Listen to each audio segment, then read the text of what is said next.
Desde las opulentas residencias de Sinaloa hasta una celda de 2 por 3 metros, así se derrumbó el reino de Ovidio Guzmán, el sucesor del Chapo. Pasó de la cima del tráfico de sustancias ilícitas al abismo del encierro absoluto. En este calabozo de hormigón y acero, cada instante es un tormento para el ratón, sometido a una vigilancia incesante y privado incluso de la más elemental privacidad. Ovidio enfrenta una aplastante realidad mientras intenta preservar su cordura, mientras el extenso dominio de sustancias controladas que lideraba se desmorona en las polvorientas calles de Culiacán, Sinaloa. El 29 de marzo de 1990, Ovidio Guzmán López llegó al mundo como hijo del renombrado Joaquín El Chapo Guzmán. Desde su primer aliento, el destino de Ovidio estuvo íntimamente ligado al comercio de drogas. El joven creció en un entorno de extremos absolutos. Por un lado, disfrutaba de un lujo inigualable, propiedades fastuosas, automóviles de alta gama y educación en las instituciones más exclusivas. Por otro, vivía bajo la constante amenaza de enemigos y autoridades. Su infancia fue un equilibrio entre el esplendor y el peligro, donde los juguetes compartían espacio con guardaespaldas armados. Mientras Ovidio crecía, el imperio de su padre se expandía exponencialmente. El Cártel de Sinaloa se consolidó como una de las organizaciones delictivas más influyentes del planeta. Sin embargo, todo poder tiene un costo, y para el Chapo no fue la excepción.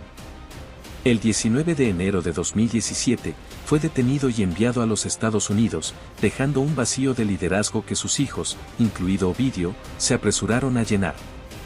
Con tan solo 24 años, Ovidio comenzó a involucrarse en el negocio familiar. Aprendió rápidamente, ganándose el respeto dentro del cártel por su ingenio y determinación. Su ascenso al poder no estuvo exento de dificultades, enfrentó conflictos internos y rivalidades que amenazaban su posición. Sin embargo, demostró ser un líder habilidoso, consolidando su control sobre la organización. El mandato de Ovidio quedó marcado por un evento que estremeció a México, el llamado Culiacanazo. El 17 de octubre de 2019, las fuerzas de seguridad mexicanas intentaron detenerlo en Culiacán. Lo que siguió fue un caos sin precedentes. El cártel reaccionó con una violencia desmesurada, paralizando la ciudad y obligando al gobierno a liberar a Ovidio. Este episodio no solo expuso el poder del cártel, sino que también colocó a Ovidio bajo el escrutinio mundial. Después del Culiacanazo, Ovidio se convirtió en uno de los criminales más perseguidos. Expandió el dominio de las sustancias opioides, intensificando la crisis en los Estados Unidos. A pesar de su vida de lujo extremo, siempre vivía alerta, consciente de que las autoridades seguían su rastro. El 5 de enero del año pasado, en un operativo sorpresa, Ovidio fue finalmente capturado en Culiacán. Aunque el cártel intentó resistir con violencia, esta vez las fuerzas del orden no cedieron. Ovidio fue trasladado a una prisión de máxima seguridad, esperando su extradición a los Estados Unidos. Durante su traslado, el avión que lo transportaba aterrizó en Chicago. Mientras lo escoltaban por las calles de la ciudad, un edificio distintivo se alzó ante él, el Centro Correccional Metropolitano de Chicago, su nuevo hogar. Este rascacielos, diseñado por el arquitecto Harry Gusé en 1971, tiene 28 pisos y se eleva en el corazón de Chicago. Su forma triangular única, conocida como el Triángulo de Hierro, desafía los estándares arquitectónicos de las prisiones. Este diseño no es un mero capricho estético, sino una estrategia de seguridad cuidadosamente planificada. El propósito del edificio es claro: alojar a los detenidos más peligrosos y a quienes esperan juicio. Aunque fue diseñado para 400 internos, actualmente alberga 486, excediendo su capacidad inicial. Para Ovidio, acostumbrado a espacios amplios y lujosos, ser uno más en este abarrotado edificio carcelario fue un cambio drástico. Las medidas de seguridad del Triángulo de Hierro son tan impresionantes como su diseño exterior. Las ventanas, de solo 13 centímetros de ancho y 2.3 metros de alto, son prácticamente imposibles de atravesar. Además, están distribuidas de manera irregular en la fachada, dificultando cualquier intento de escape. La forma triangular del edificio permite a los guardias tener una visibilidad completa de los reclusos, eliminando puntos ciegos y mejorando la vigilancia. En la azotea, donde se encuentra una cancha de baloncesto, una pared perimetral de 10 metros de altura, cubierta con alambre, evita cualquier intento de fuga por aire. Ovidio, quien alguna vez tuvo acceso a cualquier vehículo que necesitara, ahora solo puede ver el cielo a través de una malla metálica. La vigilancia dentro del edificio es igualmente estricta. Los guardias observan a los reclusos constantemente, incluso durante las comidas y las visitas al baño. Para Ovidio, acostumbrado a ser el que daba órdenes y a moverse con libertad, esta supervisión incesante representa un cambio radical en su día a día. Finalmente, Ovidio fue conducido a su celda, probablemente situada en el piso 11, un área destinada a reclusos de alta peligrosidad. Quedaron atrás los lujos de sus residencias en México. Su nuevo hogar era una habitación sencilla, sin alfombras y con puertas de seguridad reforzadas. El mobiliario consistía únicamente en lo esencial, una cama y un escritorio. La única conexión con el exterior era una ventana de piso a techo que ofrecía vistas de la ciudad de Chicago. Sin embargo, esta vista, aunque impresionante, estaba severamente restringida por las medidas de seguridad. Para Ovidio, esta ventana se convirtió en un recordatorio constante de la libertad que había perdido. A medida que Ovidio se adaptaba a su celda, no podía evitar reflexionar sobre los rumores que había escuchado acerca de los primeros días del Centro Correccional Metropolitano de Chicago. En sus inicios, la prisión había sido conocida por ofrecer comodidades poco comunes para un centro de detención, pisos alfombrados, celdas cómodas y comida de calidad. Ese pasado indulgente es ahora un recuerdo lejano. Actualmente, la realidad es austera y restrictiva. Algunos vestigios de esa época persisten, como la biblioteca ubicada en el 9º piso, que aún funciona y brinda a los internos una ventana al mundo exterior a través de los libros. Desde la inauguración del Triángulo de Hierro, al menos un caso notable de fuga quedó registrado. En 2012, 2 reclusos, Kenneth Canley y Joseph Banks, lograron escapar utilizando sábanas amarradas. Aunque fueron recapturados días después, su proeza demostró que incluso una prisión considerada segura puede tener vulnerabilidades. Este incidente provocó un aumento drástico en las medidas de seguridad, haciendo la vida de los internos aún más restrictiva. Ovidio no es el primer nombre reconocido en pasar por estas instalaciones. El músico R. Kelly, el líder mafioso James Marcello e incluso Matthew Nolan, hermano del afamado director Christopher Nolan, han sido alojados en el Triángulo de Hierro. Cada uno dejó su huella en la historia de la prisión, adaptándose de distintas formas a la vida tras las rejas. La rutina diaria en el centro es un recordatorio constante de la nueva realidad de Ovidio. Como recluso de alta peligrosidad, se mantiene aislado de la población general, limitando sus interacciones al máximo.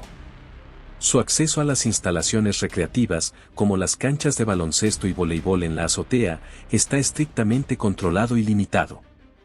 Las comidas, que en el pasado habían sido opulentas, ahora son básicas y funcionales. Las visitas, que para muchos internos son un alivio emocional, están altamente restringidas y monitoreadas, recordándole a Ovidio que cada aspecto de su vida está bajo constante vigilancia. Cada día es una lucha contra la monotonía y el aislamiento.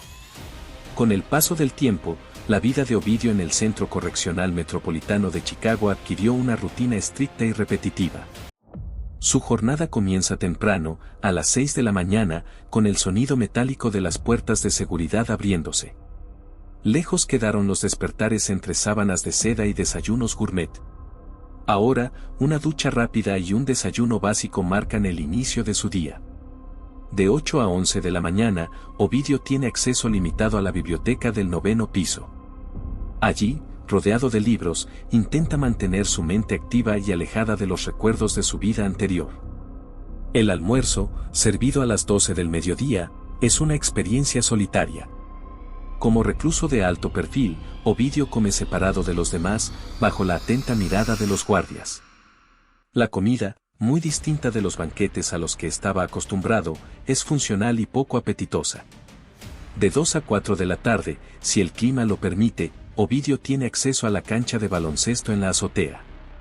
Rodeado por altas paredes y alambradas, este espacio al aire libre es un recordatorio agridulce de la libertad perdida. La cena llega a las 6 de la tarde, seguida de un periodo de tiempo libre en su celda hasta el toque de queda a las 10 de la noche. Durante estas horas, Ovidio enfrenta el aislamiento y la tentación de caer en la desesperación. Adaptarse a esta nueva realidad fue un desafío monumental para Ovidio. Acostumbrado a tener el control sobre su vida y la de otros, ahora se encuentra a merced de un sistema implacable. Para sobrellevar la situación, desarrolló nuevas estrategias. La lectura se convirtió en su principal escape, devora libros de la biblioteca, desde novelas hasta textos de historia y filosofía, intentando mantener su mente activa y ocupada. También comenzó a practicar la meditación, una habilidad que nunca había considerado necesaria en su vida anterior. Mantener la cordura en este entorno restrictivo es, sin duda, una lucha diaria. Ovidio se aferra a los recuerdos de su familia, especialmente de sus hijos, como un ancla emocional. No obstante, estos mismos recuerdos a menudo lo atormentan, recordándole todo lo que ha perdido. Curiosamente, a pesar de las estrictas medidas de seguridad, persisten rumores de que Ovidio mantiene cierto nivel de comunicación con el exterior. Las reglas para visitas familiares y de abogados son extremadamente estrictas. Cada encuentro se lleva a cabo en una sala vigilada, con guardias atentos a cada gesto y palabra. Los visitantes son sometidos a exhaustivos controles de seguridad para evitar cualquier intento de introducir información o elementos prohibidos. Para Ovidio, acostumbrado a reuniones secretas y comunicaciones encubiertas, esta transparencia forzada representa una tortura adicional. Las restricciones en la comunicación van más allá de las visitas físicas. Las llamadas telefónicas son monitoreadas y limitadas, y el correo entrante y saliente es minuciosamente inspeccionado. Cada palabra escrita o hablada por Ovidio es analizada en busca de posibles mensajes cifrados. El hombre que alguna vez controló un sistema de comunicaciones clandestinas ahora lucha por mantener el contacto más básico con el exterior. A pesar de estas restricciones, persisten rumores sobre los intentos de Ovidio de mantener influencia sobre el grupo delictivo desde prisión. ¿Son estos rumores fundados o meras especulaciones basadas en su infame apellido? Las autoridades se mantienen en alerta máxima, conscientes de la astucia que caracteriza a la familia Guzmán. Un día, durante una visita de su abogado, Ovidio recibió noticias que impactaron profundamente su mundo. Un mensaje codificado, transmitido ingeniosamente a pesar de los rigurosos controles de seguridad, le informó que el grupo que había liderado estaba perdiendo terreno. Alianzas se habían roto y territorios claves se habían perdido. Esta información puso a Ovidio en una encrucijada, intentar recuperar el control, con el riesgo de enfrentar mayores consecuencias legales, o aceptar que su tiempo como figura prominente había terminado. Finalmente, durante una llamada telefónica vigilada con su madre, Ovidio utilizó un código previamente acordado: el ratón ha dejado el laberinto. Este mensaje simbolizaba su decisión de retirarse de las actividades que habían definido su pasado. La decisión de Ovidio tuvo consecuencias inmediatas. Dentro de la prisión, los guardias notaron un cambio en su comportamiento, mostraba una actitud más resignada y serena. Mientras tanto, en las calles, se desató una lucha de poder para llenar el vacío dejado por su retirada. A pesar de su aparente desvinculación, el instinto de sobrevivir y buscar alternativas no había desaparecido por completo en Ovidio. En las profundidades de su confinamiento, comenzó a gestarse un plan de escape meticulosamente elaborado. La conspiración involucraba una red de contactos tanto dentro como fuera del sistema penitenciario. El plan incluía tecnología avanzada, como un dron miniatura para entregar herramientas y mapas del sistema de ventilación, y también dependía de un guardia sobornado que miraría hacia otro lado en momentos clave. La ejecución del plan comenzó durante una noche tormentosa. Sin embargo, un guardia que realizó una ronda inesperada detectó actividad sospechosa. La alarma sonó y la prisión se llenó de movimiento. Ovidio fue sometido y puesto en aislamiento inmediato. La investigación reveló la amplitud de la conspiración, resultando en la detención del guardia involucrado y otros cómplices externos. Las medidas de seguridad, ya estrictas, fueron intensificadas, se instalaron sensores de movimiento adicionales. Se aumentó la frecuencia de las rondas de vigilancia y se implementó un sistema de monitoreo por inteligencia artificial para detectar patrones sospechosos. Las consecuencias para Ovidio fueron devastadoras. Fue sometido a un régimen de aislamiento más estricto, con privilegios severamente reducidos. Las visitas familiares se limitaron al mínimo y su acceso a actividades recreativas y la biblioteca fue restringido. Este fracaso representó un golpe no solo a sus posibilidades de escapar, sino también a su moral. En los días siguientes, mientras era sometido a interrogatorios y evaluaciones psicológicas, Ovidio reflexionó sobre su situación. Recordó otros intentos de fuga que habían resultado en mejoras de seguridad en el pasado. Irónicamente, su propia acción había llevado a un refuerzo similar de las medidas en el Triángulo de Hierro. Esta introspección llevó a Ovidio a considerar nuevas formas de encontrar significado dentro de su confinamiento. Reflexionó sobre la posibilidad de redefinir su vida lejos de la búsqueda constante de control. Mientras Ovidio contemplaba estas preguntas, el mundo exterior continuaba su marcha, con las dinámicas de poder adaptándose a los cambios provocados por su ausencia. Por otro lado, la fiscalía se preparaba para presentar un caso aparentemente sólido. Contaban con testimonios de antiguos integrantes del cártel, registros financieros detallados y pruebas que vinculaban directamente a Ovidio con el tráfico de fentanilo. Una sustancia que ha causado estragos en numerosas comunidades de Estados Unidos. En medio de esta contienda legal, surgió la posibilidad de un acuerdo. Los fiscales, ansiosos por obtener información sobre las operaciones internas del cártel de Sinaloa, ofrecieron a Ovidio una reducción significativa de su sentencia a cambio de su cooperación. Esta oferta planteó un dilema tanto moral como estratégico para el hijo de El Chapo. Por un lado, la perspectiva de una pena menor era atractiva, podría significar la diferencia entre pasar toda su vida en prisión o tener la posibilidad de libertad en el futuro. Además, tras su fallido intento de fuga, reconocía que sus opciones eran limitadas. Por otro lado, colaborar implicaría traicionar no solo al cártel, sino también el legado de su padre y los valores con los que creció. El código de silencio, profundamente arraigado en el mundo del narcotráfico, pesaba sobre él. Romperlo pondría en riesgo a su familia y asociados, además de destruir la identidad que había construido a lo largo de su vida. Las presiones internas y externas aumentaban. Desde fuera, su familia lo instaba a guardar silencio, recordándole las consecuencias que otros enfrentaron al cooperar con las autoridades. Internamente, Ovidio lidiaba con el peso de sus decisiones pasadas y la posibilidad de un futuro distinto. Cada camino tenía implicaciones significativas, cooperar le daría alivio legal, pero lo marginaría del mundo criminal, resistir preservaría su honor en ese entorno. Pero casi aseguraba una vida entera tras las rejas. Tras noches de insomnio y días de reflexión, Ovidio optó por un término medio. Sorprendiendo tanto a la fiscalía como a su propio equipo legal, decidió declararse culpable de algunos cargos menores, aceptando una sentencia considerable, pero rechazando proporcionar información sobre las operaciones actuales del cártel o implicar a otros miembros. Esta elección reflejaba su compleja realidad, no era una rendición total ni una resistencia inflexible, sino un reconocimiento de su propia culpabilidad mientras mantenía una lealtad silenciosa hacia su familia y aliados. Mientras tanto, desde su celda, el estado mental de Ovidio oscilaba entre el arrepentimiento por el daño causado y la justificación de sus acciones como parte de un sistema más grande que él mismo. Su futuro seguía siendo incierto, pasaría el resto de sus días encarcelado o existiría la posibilidad de una vida después de prisión.